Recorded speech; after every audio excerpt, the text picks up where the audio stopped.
Oppression isn't only assassination with a silencer. It's a way of life in Arab countries, and it can be very dangerous to challenge it.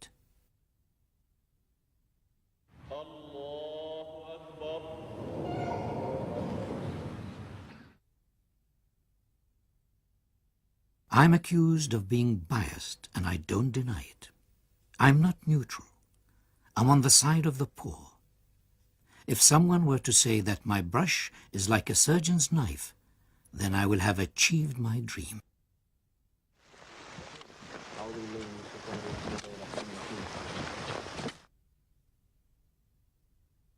When I was a child, my mother told me that I was a Palestinian.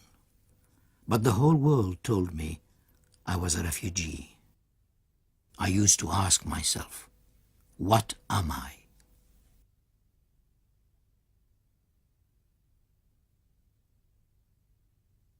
على الأقل لم يتصل بعلمي ما يوضح ملابسات الجريمة. أعرف القاتل بالعام العمومي إذا شئت. أعرف أن هذه ريح السموم التي كانت تعصف وما تزال تعصف إلى حد كبير في الوطن العربي هي قاتلة ويمكن أن، ولكن صعب علي تجسيد المجرم. ناجي راح ضحية الجميع بلا استثناء، ضحية حتى أصدقائي. أنا أتساءل وأسأل نفسي قبل ما أسأل غيري، ماذا فعلت لناجي حتى أحمي؟ أنا أشعر بتأنيب الضمير لأن ناجي مات وأنا لم أمت. حقيقة بصدق تام أقول لك إياها. طبعا إذا سألتني ما أريد الموت، أنا أريد أن أعيش، ولكن أشعر بتأنيب الضمير لأنه ذنب ناجي هو ذنبنا كل احنا.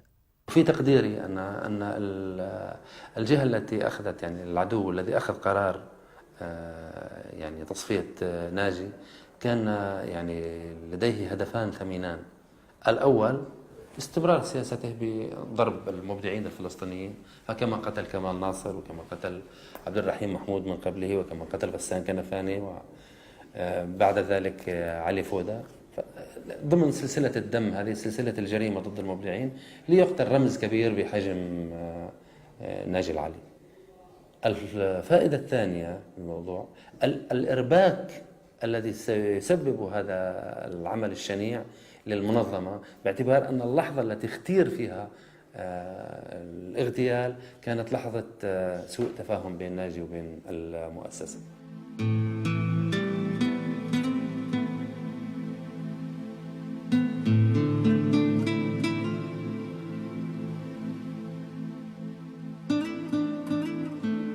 Naji al-Ali was born in 1938 in the village of Al-Shajara in Galilee in Palestine.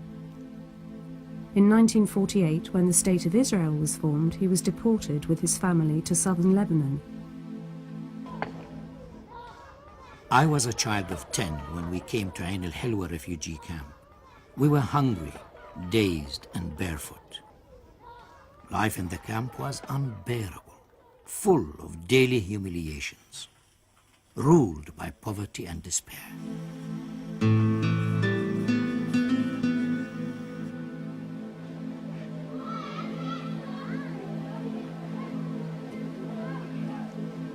My feeling for my country started to take shape when I was in elementary school.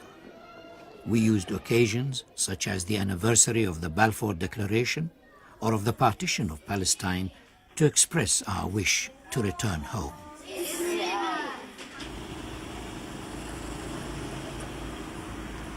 The political and social pressure we were subjected to made us feel as if we were living in a Palestinian ghetto.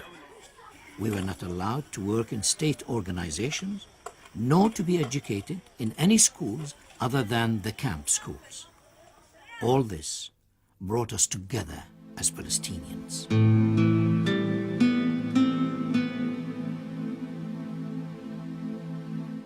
أنا ب59 مثلا يعني كان بداية تعرفي على ناجي العلي. يعني كان شاب في بداية، يعني هو أكبر مني شوي، فكان هو يدرس في مدرسة، وبعد هيك طبعا أوضاعه كنا التقينا ببعضنا على أساس إنه يعني شخص مسحوق، كان فقير، يعني فقير على الآخر، وضعه يعني وضعه المادي تعيس، بالإضافة لوضعه الصحي كان يعني كثير تعبان. فيعني الشاب كان كتير مكافح وكان يعني يحاول يتعلم. Naji entered Beirut's art academy in 1958 to study painting. He was continually harassed by the Lebanese secret police and arrested several times during his first year. Eventually, he was forced to leave the academy. طبعا ناجي انحبست انا وياه حبسي في ال 61. اخذونا على السجن بعد فقعدنا 25 يوم في السجن. طبعا يحاول يرسم على بنطلوني، يعني يقعد يقول لي اقعد، يرسمني على بنطلوني، يرسم على يعني كيف ما تيجي على وين ما تيجي يعني على البنطلون، على الاجر، على الايد، من ورا من قدام، يعني يقعد يرسم. فطبعا بالسجن كان في حرس كل يوم يجي علينا، كل 24 ساعة يجي حرس علينا، عرفت كيف؟ فالحرس يشوفه عم برسم انه على الحيطان، على شو اسمه، يقول له شو بتسوي انت؟ يقول له انا برسم، رسام. يقول له ارسم لي شي صورة. فقال له شو بدي ارسم لك؟ قال له ارسم لي اي صورة يا اخي. قلت له انا ارسم له صورة واحدة عرياني، يعني احسن شيء انك تقدر تكسب صداقة هذا العسكري، يعني صورة عرياني، يعني معقول هذا العسكري لانه بتعرف العسكر. فراح رسم له صورة نايمة واحدة على ظهرها وعرياني. فقلت له ارسم له اياها كمان على نايمة على بطن، على صفحة، على قفا الصفحة، حتى اذا قلبها هيك يشوفها عرياني من قدام، واذا شافها هيك عرياني من ورا يكون مبسوط. فعلا لما اجى العسكري ثاني يوم قال له رسمت لي؟ قال له ايه رسمت لك؟ تفضل. قال له انا راح اخلي لك الباب مفتوح خلاص 24 ساعة على هاي الرسمة الحلوة، يعني كثير انبسط.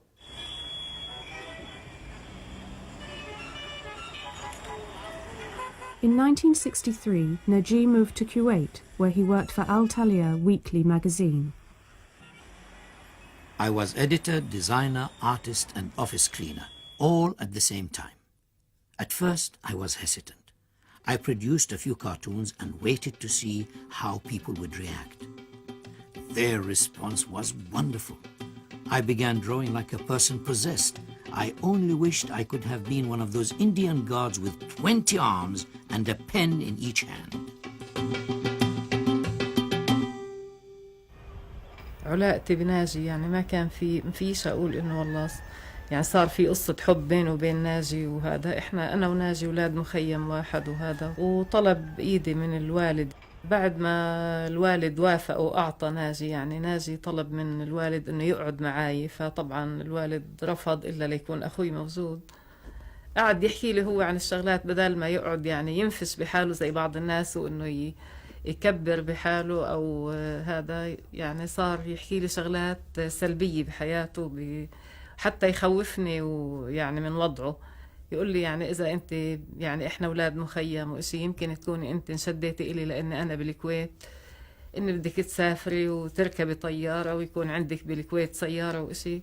هذا وضع مش كتير أنا يعني بعنيني، وأنا ممكن أعيش معاك يوم، أول يوم تاني يوم أكون بالسجن، ممكن نتزوج يجينا أولاد يعني تترمى لي خلال مدة بسيطة يعني وهيك إشي.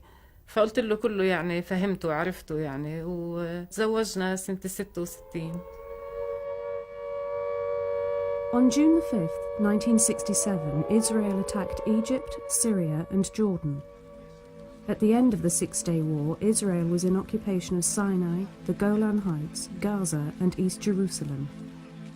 As a result of the war, 300,000 Palestinians left their homes and took refuge in the neighboring Arab countries. حرب 67 أو هزيمة 67 كانت آثارها مدمرة من جانب، وكانت من جانب آخر فرصة تاريخية لمحاسبة الذات، للتنبه، ربما لأنها كانت زلزالا، فقد وقع الزلزال في الخارج وفي الداخل. تعرف على الانتصار الإسرائيلي في حرب 67 كان غير منتظر وغير معقول. يعني الجبهات العربية انهارت، خريطة الشرق الأوسط تغيرت. فهذا أنشأ، هذا أحدث في إسرائيل ما يسمى بنشوة النصر، في سياسي بريطاني كبير قال في حياة الشعوب في أسوأ شيء ما عدا الهزيمة هو الانتصار السهل. The UN Security Council adopted Resolution 242. It acknowledged the existence of the State of Israel, its right to security, and the requirement that it withdraw from the occupied territories. Palestinians rejected the resolution because it did not address their right to self-determination. أن سنوات بين 67 و 70 كانت من أغنى وأعظم سنوات الأمة العربية، يعني سنوات تبلور الإرادة، تبلور إرادة الصمود، إرادة التحدي، العودة إلى ميدان النضال، بداية المحاسبة، التوقف عن يعني تصنيم القائد، عن تأليه القائد، اكتشاف أن لك الحق كمواطن في أن تحاسب القيادة.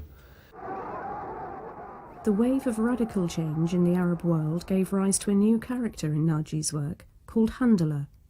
It became his trademark. This character came out of my life in the camp, a typical child of those days, barefoot, destitute, and deprived.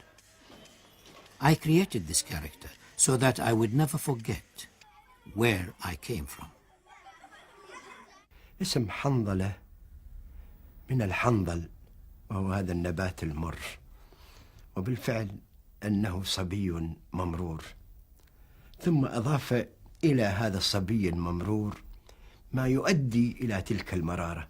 أولا أنه صغير يشاهد مأساة شعبه بأم عينيه ويحاول أن يراقب كل ما يجري هناك، ثم أنه طفل، أي أنه شاهد عدل لا يكذب، خاصة بعد أن قل شهود العدل في عالمنا العربي مع الأسف.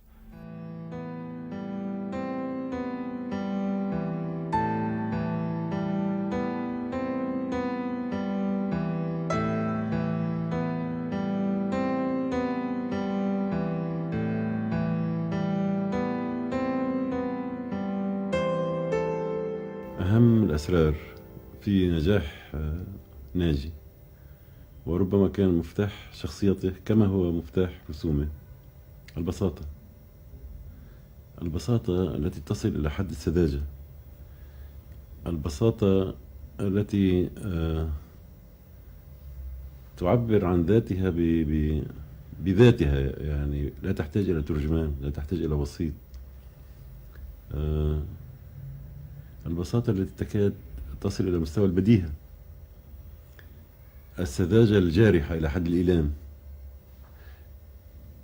السذاجة وليس العبط، وليس يعني القدرة على التبسيط المذهل، أعقد الأفكار، أعقد المواقف.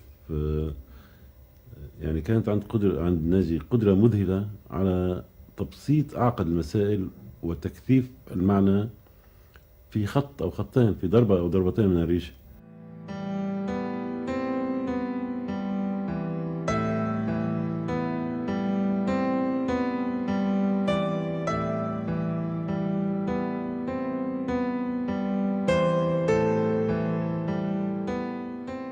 الآن في بين رسامي الكاركتر نجد من يملك الوعي السياسي، ولكن نجد الكاركتر عنده ثقيل وجاف وكأنه خطاب سياسي، أو نجد خفة الظل أو الرهافة والتلقائية بالكاركتر، ولكن هناك موقف سياسي مائع.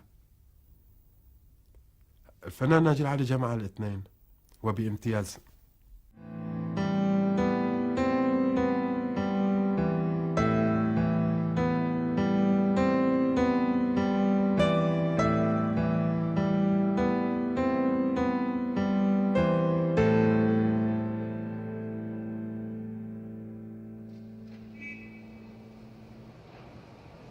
أنا بتذكر يعني أيام ما كنا بالكويت، كنا أوقات نقعد بجلسات، مثلا يكون عنا حد، يجي حد تاني، ضيوف تانيين، يعرف ناجي فلان من مخيمنا من عين الحلوة، فيتضايقوا. ففي مرة فاتت ست لعندي على المطبخ، قالت لي جوزك ما بدي يخلصنا من مخيم عين الحلوة. طيب لشو يعني؟ يعرف علينا بأسمائنا، لازم يقول من مخيم عين الحلوة. فكان ناجي كتير ينتقد هاي الناس ويعني يرسمها بأساوي يعني. فكان حتى يزيد يعني يقعد ويقول إحنا من عين الحلوة، إحنا يعني صحيح إحنا كنا بفلسطين عنا أراضي وعنا فلاحين يعني كل شيء، بس إحنا هلأ أهلنا بالمخيم عايشين تحت الزينكو. يعني أول ما طلعنا من فلسطين ما كانش عنا شيء نلبسه، يعني كنا نستنى الأعاشي الأونروا توزع لنا الأعاشي منشان يعني إما تستلم الأعاشي تفضي برميل كيس الطحين بالبرميل، وتاني يوم تخيط لنا إياه للأكياس تخيطوا إلي ولإخوتي كلاسين. فتلاقي تاني يوم نطلع يعني بعدها بكم يوم نطلع على الشارع نلاقي كل واحد كلسون، اللي جاي من استراليا واللي من USA واللي من كندا واللي. فكان يعني يحب البساطة وما يخجل من الواقع اللي أهله بيعيشوا فيه أو اللي هو عاش فيه يعني. On October the 6th, 1973, Egyptian troops attacked Israeli forces and crossed the Suez Canal, while the Syrian army advanced 5 kilometers into the Golan Heights. The Arab oil-producing countries set up an embargo against the allies of Israel. On October the 22nd, the UN Security Council adopted Resolution 338 to implement a ceasefire. حرب 73 أضافت إلى الشعور بالهزيمة أو أضافت إلى الشعور بالتحدي المرارة. كان الإحساس أننا هزمنا بأكثر مما نستحق في 67. في 73 كان الإحساس بأننا لم نمكن من أن نفعل ما نستطيع. كان الإحساس أنه كان بوسعنا أن نفعل أكثر، يعني بوسع الجيش المصري تحديدا ولا الجيش السوري وجموع الأمة كان بوسعها أن تفعل أكثر. فأضيف إلى الشعور بالتحدي الشعور بالمرارة. The Secretary of State, Henry Kissinger, left his mark on the Middle East with his step-by-step plan to diffuse the tension in the area and bring about an end to the Arab oil embargo.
تركنا الكويت بسنة 74، رحنا على لبنان. كان يعني بعد ما عشنا فترة بالكويت والأولاد بلشوا يكبروا وهذا، فكان ناجي كتير خايف على الأولاد من الحياة بالمجتمع الاستهلاكي الكويتي.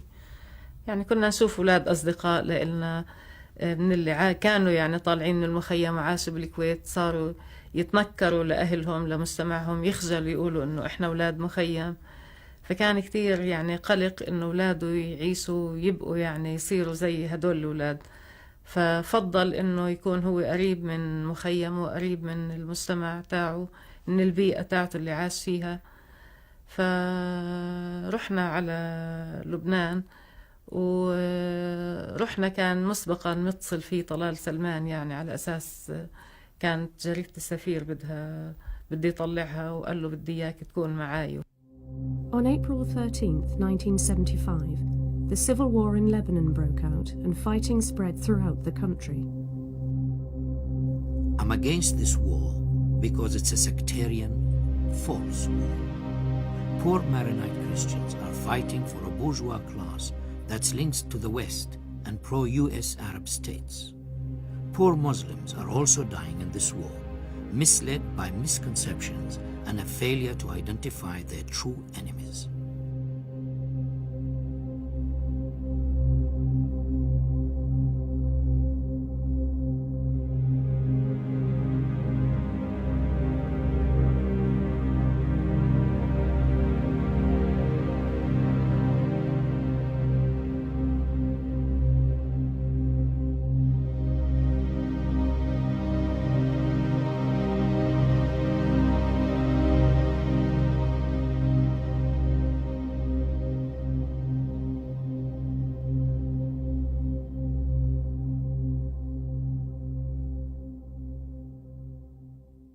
مرة كان ببيروت ومروح، كنا إحنا ساكنين بصيدا فمروح على صيدا جاي لعنا، التقى كان في مرة عم تستنى يعني سيارة أجرة، فقال وقفته لأنه مع سيارة مرسيدس، افتكرته إنه هو بيشتغل على الخط يعني. فطلعها بعدين بعد ما فاتت قال لها لوين يا خالتي أوصلك؟ فشافت إنه اللهجة فلسطينية، يعني خافت المرة، قالت لك وين ماخدني هذا هلأ؟ قال لها تفضلي اطلعي وأنا بوصلك محل ما بدك، أنا إنسان فلسطيني، أنا ضد الحرب، إحنا وياكو يعني انضحك علينا، في فئات عم بتبيع وبتشتري فينا، إحنا يعني منحب المسيحية، المسيح خلق بفلسطين. وقعد يحكي لها عن مأساة الفلسطينية، عن خروجنا من فلسطين، عن وضعنا بالمخيمات وصعوبته والحياة وهذا. حتى لما اجت تنزل المرة كان جايب للولاد كيك وشوية شوكولاتة وهيك، قال لها خدي هذه الحلويات وقولي لهن هذا الحلو هذا من واحد فلسطيني.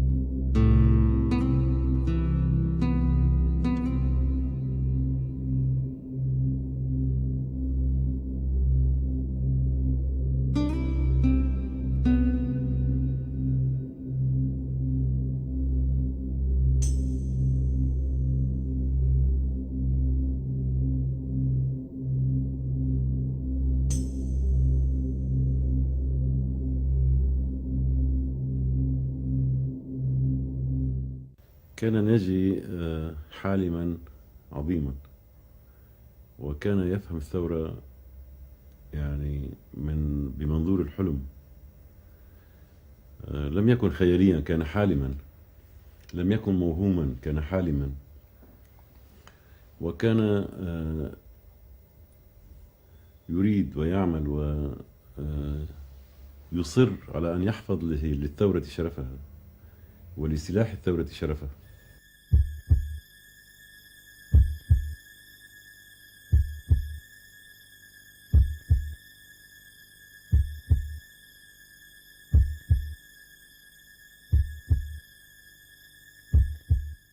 كان يعني يصير في مضايقات كتير لدرجة وإحنا يعني بلبنان كان في تهديد بقتله، وفعلا هددوا هذا. بعدين صار في يعني بعض اللقاءات وهذا ووسطات وهيك الشغلة، يعني زي اللي ما إنها يعني أجلوها، بس مش اتأجلت يعني، بس مش إنه يعني فكوا عن ناجي أو إنهن أبعدوا عن ناجي.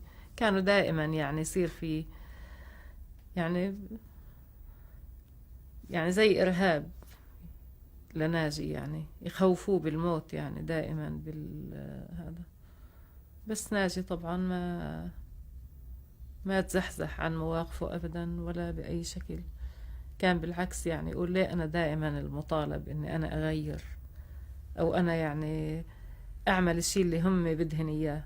ليش هن مش مطالبين؟ حتى لو عملوا لي دولة، أنا من حقي إن أكون أنقد، أشوف أي إشي غلط.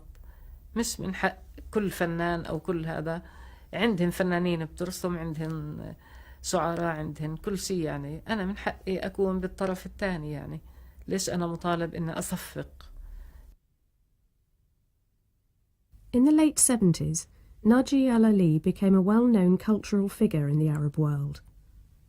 His satirical drawings attacking injustice, corruption, the absence of democracy and the abuse of human rights were published in both the left and right-wing press.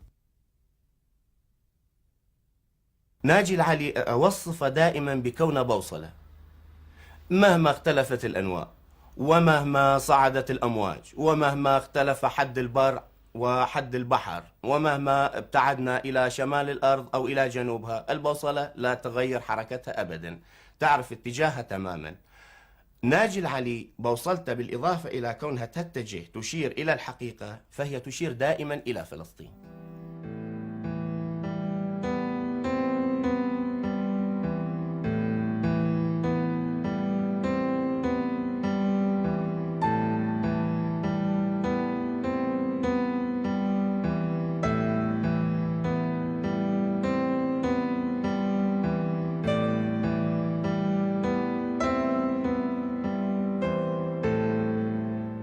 The path which Henry Kissinger had opened up led Anwar Sadat and Menachem Begin to Camp David in September 1978. They signed 2 draft treaties concerning peace in the Middle East. Egypt won back Sinai and became the recipient of a considerable amount of American aid, but it lost its credibility with the rest of the Arab world.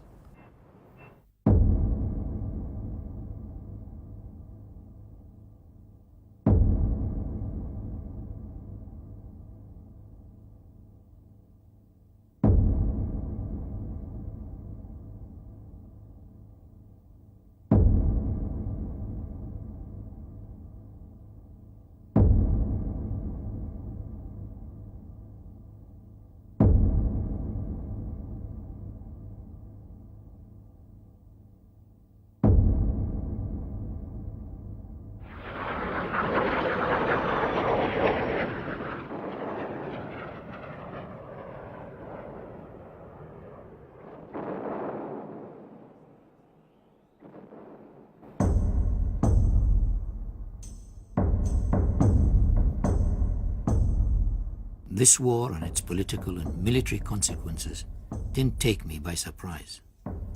This was merely the harvest of what the Arab regimes and the Palestinian movement had been sowing for years. Israel just reaped the fruits.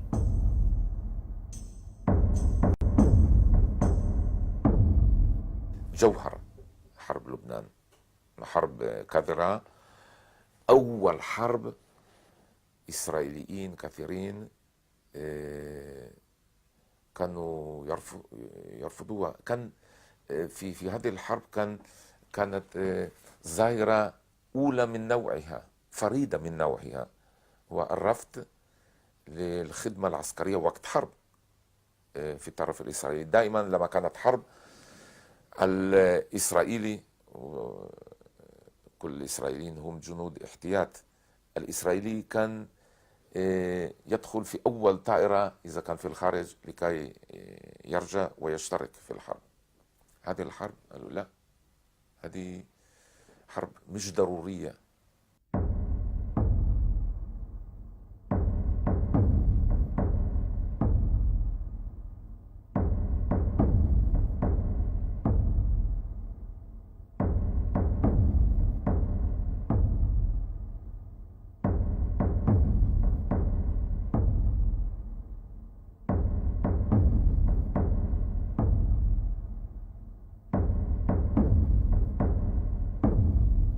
بتذكر وإحنا ماشيين رايحين على البحر، إجا ناس، شفنا ناس جاي من الاتجاه المعاكس، يعني جايين من عين الحلوة وحاملين أعلام بيضة، يعني مشان يبينوا للإسرائيليين إنه إحنا خلاص مستسلمين وهذا. فقامت بنتي الصغيرة متذكرتها كان معها ورقة كلينكس بيضة، فمسكتها وعملتها هيك، فانتبه لها ناجي كتير، يعني تطلع فيها تطلع على البنت بده ياكلها، كتير تضايق. شو هذا اللي عم تعمليه؟ قالت له بابا ما كلهن حاملين وإشي. قال لها شيليها. فكانت كتير بالنسبة لناجي يعني شغلة مش بسيطة انه يشوف هيك وضعنا، يعني بعد كل هالتضحيات وهالهذا نرجع حاملين أعلام بيضة ومستسلمين للإسرائيلية. كان الاجتياح بالنسبة له وبالنسبة لنا نوع من التحدي الداخلي اللي يعني إذا بده يفسر الواحد بيقول إنه هذا العدو الذي كنا نقاتله من بعيد، طبعا نقاتله بكلمتنا وبرسمنا وبموقفنا السياسي، أصبح أمامنا، وعلى الأقل مثل الجندي اللي بالمعركة إذا كان يقاتل من بعيد ولما بيوصل للعدو ما بيلقي سلاحه. فبينما كانت بيروت وعلى حسب المانشيت الأساسية التي صدرت في اليوم الذي دخلت فيه القوات الإسرائيلية إلى بيروت، كان المانشيت الأساسية للسفير بيروت تحترق ولا ترفع الأعلام البيضاء. Survival is a matter of chance. You never know whether you're going to be hit by a rocket or not. One day, the bombing was very intense and carried on through the night. The next day, I came out and saw all the destroyed houses. I drew Handala presenting a flower to the city with the words, "Good morning, Beirut." Imagine, after all this bombing and death, readers pick up a newspaper and someone is wishing them good morning.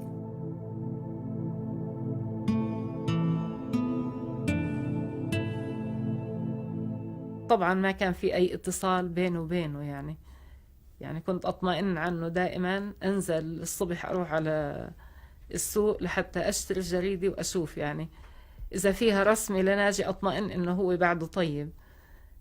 إذا ما وصلت أحيانا الإسرائيلية أو الكتائب يمنعوا السفير إنها تيجي على الجنوب على صيدا، فكتير أضلني عايشة بقلق وخوف إنه ممكن ناجي يعني انقتل، انكمش، اعتقل يعني. فحياة كانت كتير بالنسبة لي كتير صعبة.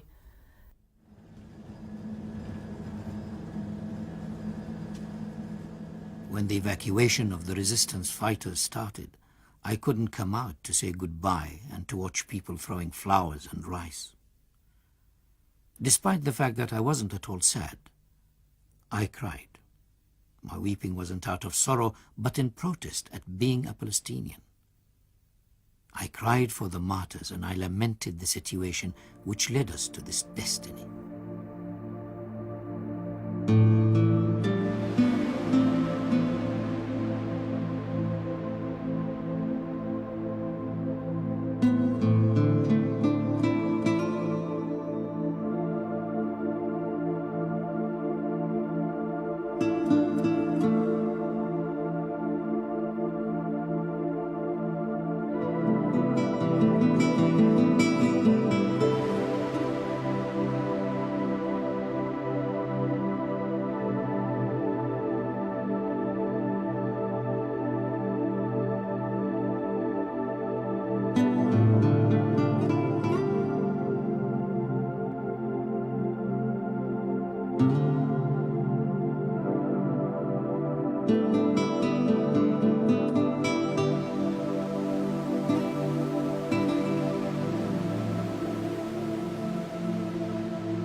رغم كل الأوضاع الصعبة اللي بلبنان كانت، ما كان حابب ناجي يترك لبنان أبدا ولا يترك بيروت. يعني رغم أنه معنا إقامة بالكويت وكان يشتغل يراسل جريدة الوطن بهداك الوقت، يعني ما فيش عنا أي مشكلة يعني عمل أو مادة أو إشي، بس وناس كتير كانت مستغربة أنه هو ليش قاعد بلبنان. كان يقول لي يعني دائما يقول بعدي عن لبنان زي واحد يعني بهالأوضاع هاي، زي واحد بيكون متزوج وسعيد هو وزوجته كويسة ومخلصة وإنسانة يعني كويسة ما فيها شيء، وفجأة بتمرض وبيجي بتخلى عنها هو. فأنا مستحيل يعني أبعد عن بيروت وهي بهذا الوضع. في أحد الأيام ناجي كان جاي من البيت على المكتب، حاجز لجيش اللبناني منطقة عايشة بكار، وقف السيارة اللي كان فيها ناجي، سألوا عن بطاقته وقال له أنه فلسطيني. انزل من السيارة، نزل من السيارة، وقفوا بالشارع حوالي 2 أو 3 ساعات، ما عاد بذكر بالتحديد قديش. تعب وجلس على الرصيف، يعني حاول أنه يفهمهم أنه أنا صحافي وأنا فلان، أنا ناجي العلي، أنا بشتغل بجريدة السفير.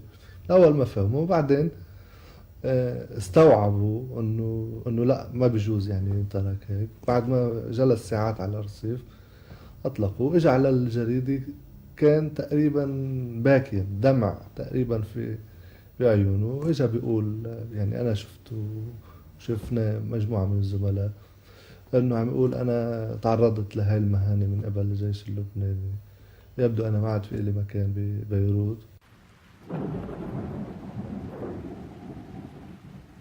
لما رجعنا على الكويت بال83 يعني ناجي زي صار عنده ردة فعل من الشغلات اللي حصلت، فكان يقول لي خلاص وداد، يعني أنا بدي أعيش وبدي أرتاح وإنتوا إلكوا حق تعيشوا، ولا عاد أرسم سياسي ولا عاد أهتم ولا هيك.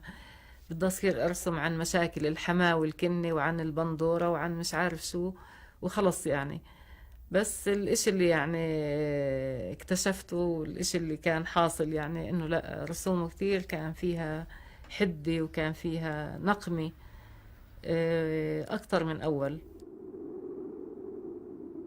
The disintegration of the Palestinian movement and the infighting among Palestinian factions led Naji to a public confrontation with the leaders of the PLO. He accused them of corruption, dictatorship, and hijacking the PLO to pursue their own political objectives.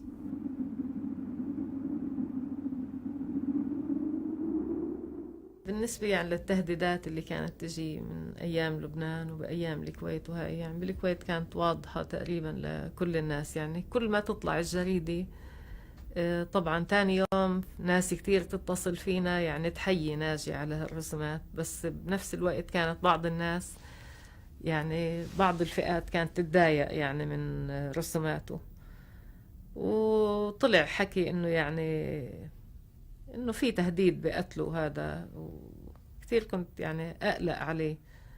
يعني كنت احس انه هو داخل البيت امان، بس لما يطلع بالسيارة فكنت دايما هاجس انه يحطوا له شغله بالسياره، يعني دائما شغلات اللي يعني لا سمح الله تنفجر تقتله او شيء. فكنت الصبح كل يوم الصبح لما افيق يعني اروح اشغل السياره قبل ما ناجي يستعملها. يعني احس دائما انه يعني انا معلش لو صار في شيء ما مشكله يعني، بس ناجي يعني انسان من الصعب انه يتعوض يعني.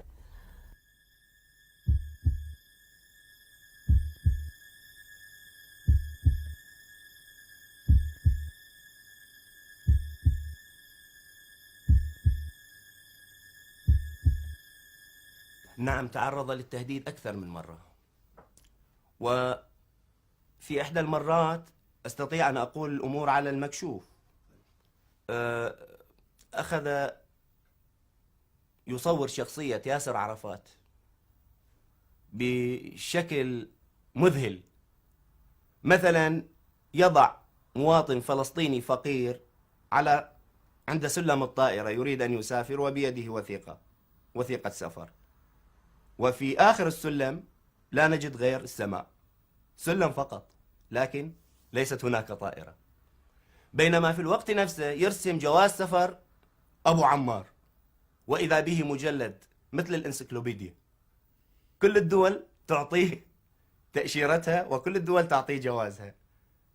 طبعا كان عرفات ينزعج منه كثير.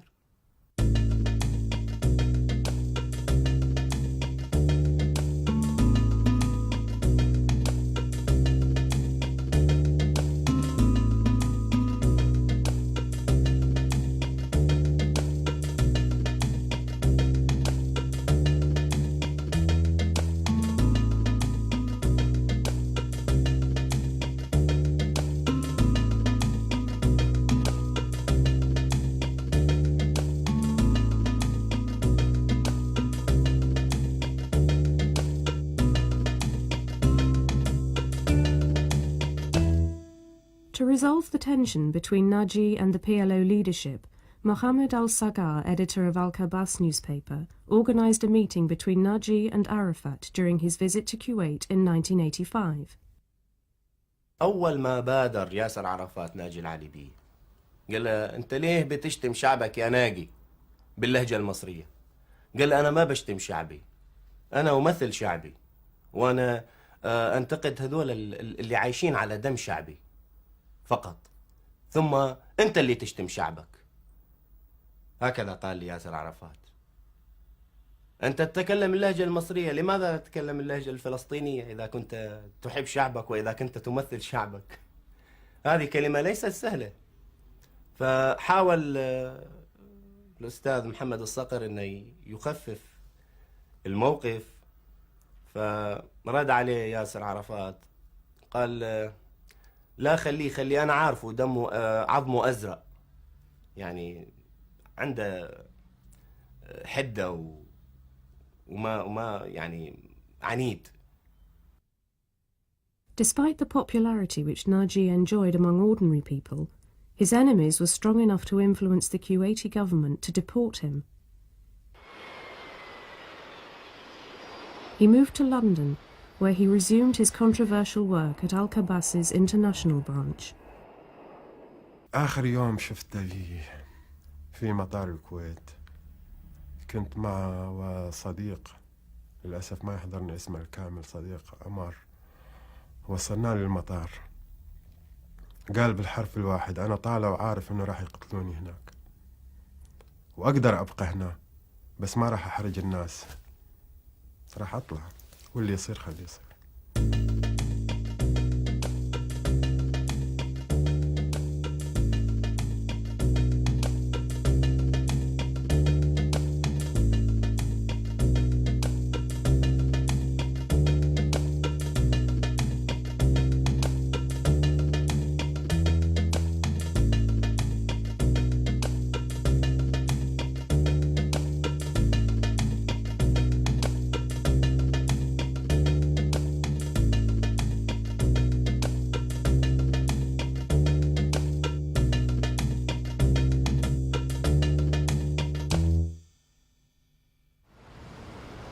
حقيقة كان يعاني كثيرا هنا، كان يعاني، يشعر بالغربة، يجد أن هذه الأجواء ليست أجواءه. ناجي من الأشخاص أو من الفنانين الذين يحبون أن يعيشون في قلب النار ليس على حافاتها. ناجي شخص حار، يجب أن يكون في نفس ذاك الفرن وليس في هذه البلاد الباردة طبعا ومناخا. Naji's suffering and internal crisis were reflected in his work. He became critical of many political groups and governments in the Middle East. Every day, every hour, I expect the official message which will stop my pen from drawing and push me into a corner smaller than the piece of paper I'm drawing on. I've already been banned from stating in my works what I think of the Camp David Agreement. I'm not even allowed to touch on the Palestinian tragedy in Lebanon or to mention the rest of the ridiculous practices in the Arab world. It's tragic. How can an artist breathe in a space smaller than a matchbox? حاولت ناس كثير يعني تقول له إنك شوي خفف شوي هذا. أنا كنت أخاف عليه، يعني أشوف بعض الرسومات وإشي هقول له: ناجي هاي الرسمة ممكن تودينا بداهي، ممكن تعمل لك شيء، ممكن هذا. يقول لي: وداد أنا لازم أرسم قناعاتي، وكثير صعب إنه يعني أرسم شغلات أنا مش مقتنع فيها. أنا موتي مش موتي إني أموت جسديا، يعني أنا موتي إني أشوف حالي عم برسم شيء مش مقتنع فيه، أرسم إشي هم بدهن إياه، أو أصير أشوف الشغلات زي ما هن بيشوفوها. هاي الشغلات بالنسبة لي هذا الإشي أصعب علي من إن أموت جسديا. Many are of the opinion that this cartoon, published in Al-Kabas on June 24, 1987, satirizing the influence on the PLO of Egyptian journalist Rashida Mahran, put Naji's life in jeopardy. ليس لدي الكثير أقوله عن السيدة رشيدة مهران. هي يعني كما فهمت أنه معها شهادة الدكتوراه في الأدب العربي، أتت في منتصف الثمانينات أو قبل بقليل إلى تونس، وضعت كتابا عن ياسر عرفات. أعتقد أنه أردأ كتاب كتب عنه، يعني كتاب في تبخير وفي يعني إصغاء لبعض القيادات من وجهة نظرهم، يعني فضلا عن ركاكة الأسلوب. وكانت تعطي نفسها على الأقل على المستوى الشفوي يعني انطباعات بأنها يعني هي نافذة ومؤثرة. كانت بعض المظاهر ترتبط بأسماء، مثل اسم رشيدة مهران، اللي كانت تعني أنه اللي طبل للقيادة هو المقرب أو هو الأفضل، مهما كان هذا الشخص سيء أو ما يليق بقضية هذا الشعب. فذكر هذا الاسم على هذا الأساس، مو على أساس موضوع شخصي يتعلق برشيدة مهران، لأنه أنا أعرف أنه ممكن هو ما كان يعرف شو هي رشيدة مهران إلا ما يسمع عنها أنه هي تمجد فلان أو علان، على أساس هذا التمجيد صارت لها كلمة مسموعة بالمنظمة. لما كان يتعرض لهذه المواقف ويضطر إلى ذكر الأسماء ما كان يتردد، كان يذكرها مهما كانت النتائج.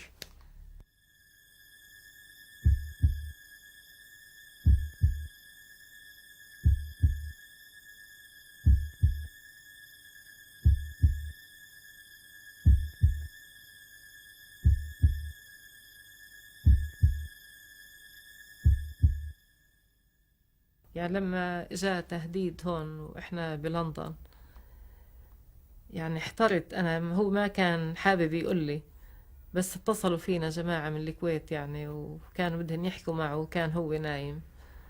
فسألت الشخص اللي اتصل انه في شيء، يعني قال لي ضروري بدي احكي معه. قلت له في شيء، يعني في شيء لحتى بدك تحكي مع ناجي؟ قال لي بدي اقول له انه يدير باله على حاله، لانه سامع انه في ناويين له على شيء، او يعني ممكن انه يحصل له اشي. فبدي اقول له انه يخبر سكوتلاند يارد، ويعني يكون حذر او يطلع من البلد او اشي. فكان ناجي نايم، رحت صحيته انا، قلت له هيك اتصل فلان وبقول كذا كذا. فحسيت انه ما تفاجأ بالحكي، فعرفت انه هو عارف من مدة، يعني انه وصل له حكي من هالقبيل هذا. أنا شخصيا لم أسمع بهذا التهديد، وبالمناسبة لو صدر مثل هذا التهديد لكان مدانا. وأنا بالنسبة إلي يعني كما قلت أنا أمتثل إلى الحقيقة. والآن لو أن في هذه اللحظة، في لحظة التسجيل، يعني يأتي من يقدم لي بالوثيقة أن ناجي العلي قد تعرض لأي نوع من التهديد أو الإساءة، فأنا جاهز على إصدار بيان الآن رغم السنوات التي مضت على استشهاد ناجي العلي. فيعني الأساس هو الحقيقة، ولكن الحقيقة لها عدة وجوه يعني، ويجب أن نتحراها جيدا قبل أن نخوض في قضايا تمس شرف، يعني الشرف الوطني والشرف الاجتماعي لشعب بكامله. During the 30 years since I started drawing, I feel like I've been through every Arab prison, and I ask myself, what more is there to come?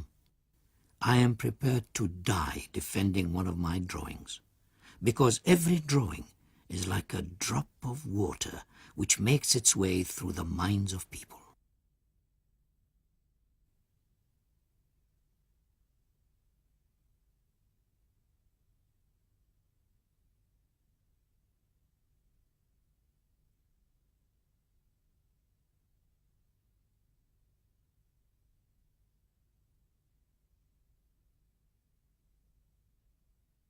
في ساعة دفن ناجي العلي وقف أخوه الأكبر جوهر، وكان متماسك وبدأ بإهالة التراب. عندئذ بكى.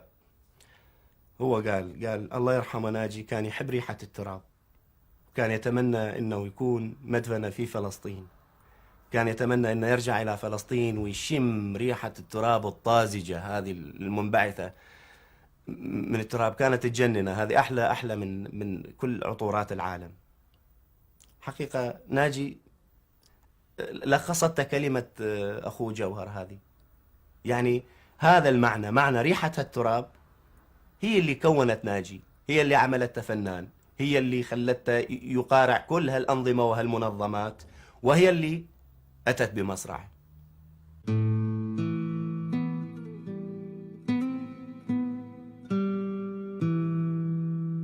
I know I have a date with destiny.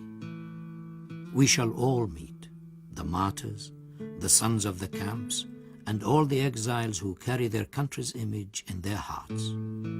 We shall raise the Palestinian flag over our soil, and we shall continue.